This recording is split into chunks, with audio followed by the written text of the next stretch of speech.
जब रावण और राम जी दोनों शिव जी के भक्त थे, तो फिर उन दोनों की दोस्ती क्यों नहीं हुई?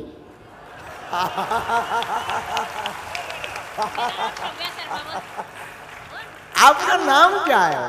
श्रव्या शर्मा। वाह, कहाँ रहती हैं आप? इंदौर में। ये आपको किसने सिखाया? मैं खुद ही सीख गई। आप राम, हाँ हाँ, और मैं रोज हनुमान चालीसा भी बोलती हूँ। वाह, सीखो सीखो भारतीयों, सीखो। उम्र कितनी है आपकी? 7। वाह, बहुत सुंदर। 7 साल में बच्चा ठीक से बोल नहीं पाता, अपनी नाक नहीं साफ और कर मैं पाता। राम स्तुति भी बोलती हूँ। वाह, अच्छा, जब आप बाद में राम स्तुति सुनाओ।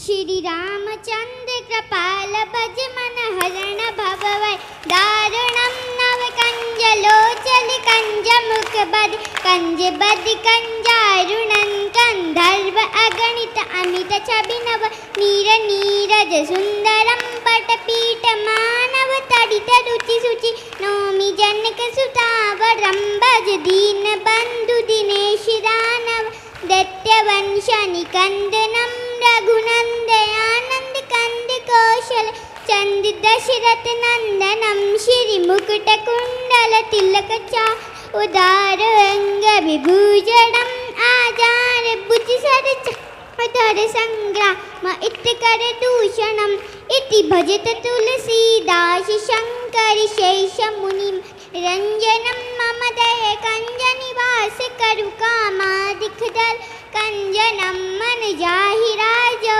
मिलहि सोवर सहज सुंदर सावरो करुणा निधान सुजान स्नेह जान तरावरो अहि भाति गौरी असीस तुलसी सहित यार सितली तुलसी भवानी पूज्य पुनि पुनि मुनि मन मंदिर चली श्री जान गौरियन पूज श्रेयसन जान पदे श्री मंगल मंगल मूल बारे अंग पलकन लगे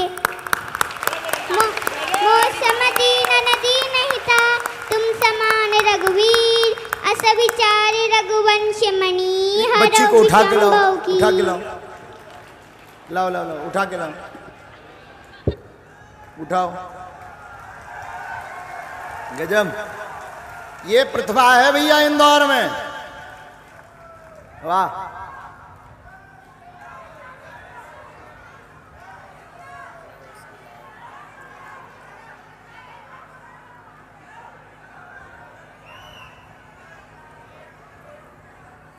यहां खड़ा करो।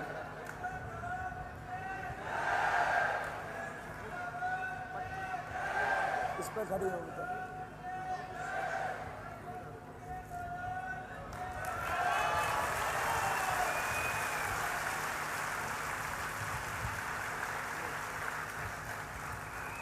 ये फोटो, एक बार ताली बजाओ झूम के।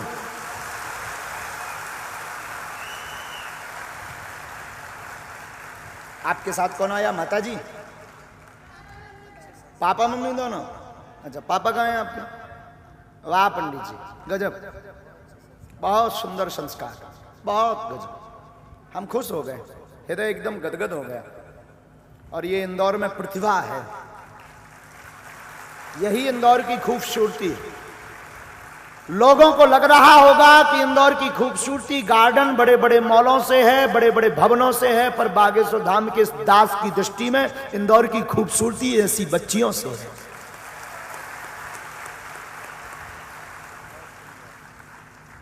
अब जवाब भी सुन लो। आप नहीं सुनना है जवाब? जवाब कैसा जवाब?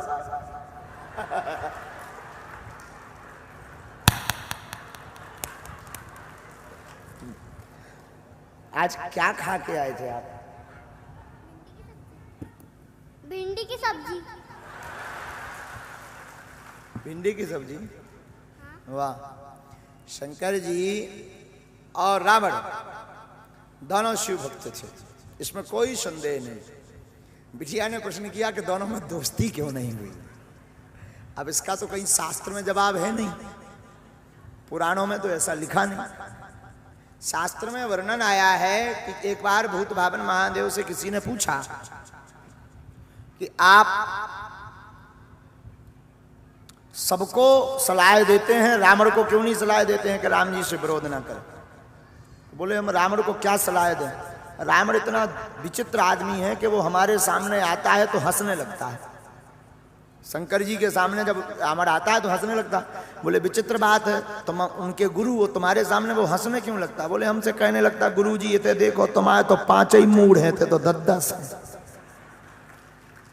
तो उसको समझाना बड़ा मुश्किल। हमारी दृष्टि से राम जी के मन में तो ऐसा कोई भाव नहीं था, पर बिटिया ने जो प्रश्न कहा किया है उस पर हमारी मत कहती है राम जी के मन में ऐसा कोई भाव नहीं, पर रावण बहुत श्रेष्ठ भक्त बनने के चक्कर में दोनों में दोस्ती नहीं हो पाई। आज के जमाने में भी गुरुओं के जैसे हमारे चेला हैं, सो हमारे गुरु आपस में चेला आपस में लड़त रहा श्रेष्ठ बनने के चक्कर में कि हम गुरु जी के ज्यादा नजदीक हैं। तो हमें ये लगता है कि राम जी में तो ऐसा भाव नहीं था, पर रावण में ऐसा भाव था कि हम गुरु जी के हम ही श्रेष्ठ भक्त बने रहे, इसलिए रावण ऐसा उपद्रव करता रहा, इसलिए रावण से दोस्ती नहीं भई। राम जी ने तो कई बार प्रयास किया, एक बार अंगद जी को भेजा, एक बार हनुमान जी को भेजा, विभीषण से भी खबर पहुंचवाई, उत्तम पुलस्त मुनि ने भी खबर भेजी कि रावण विरोध छोड़ दो, राम जी की शरण ले लो, मित्रता कर लो, लेकिन नहीं मानी। मंदोदरी ने भी कहा, तब भी रावण नहीं माना। मतलब राम जी तो दोस्ती चाहते थे, रावण खुरापाती था, रावण को बुद्धि नहीं थी, रावण नहीं चाहता था, वो अपने अभिमान के चक्कर में दोनों की दोस्ती नहीं हो पाई। संतुष्ट हैं आप? हाँ। और क्या आता है आपको? पापा आपके लड़ते हैं? पिताजी? बहुत अच्छा, खूब आगे। और मुझे 40 मंत्र भी आते हैं। अब रहने दो, एक राम कथा की गद्दी तुम्हारी ही लगवा देते हैं। हम क्या करेंगे पाठ करके रामायण का, कुछ हमारी भी इज्जत बची रहने में। मेरे को तो राम कथा ही नहीं आती है, तो मैं कैसे करूंगी? ये आपको ये आते ना श्लोक, ये स्तुति, हनुमान चालीसा, ये भी तो सब सुनेंगे ना। ठीक है। लो विधायक जी, लो हमारी गद्दी फैल है, दूसरी व्यास गद्दी चाहने कल बगल, कल चाहिए। वो तैयार भी है व्यास जी, आप तैयार हो? दक्षिणा तो नहीं लगी? पैसा पैसा ऐसा नहीं। धन्यवाद। एक बार ताली फिर से बच्ची को बजा। जय श्री राम बोलो ताकि इसका भविष्य और ऊंचा हो। जय श्री राम।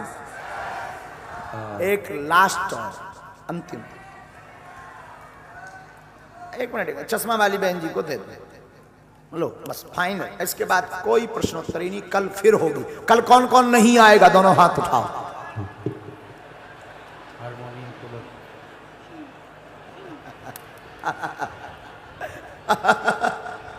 अच्छा उल्टा हो गया, आएगा कौन कौन? आज तो पूरा लास्ट तक, कल रोड जाम हो जाने हमें लगा। आज देखो पूरा नजारा अद्भुत, कल तो रोड जाम हो जाएगा। कल फिर आओ, कल धनुष बांध तोड़ेंगे। कितने बजे आना है?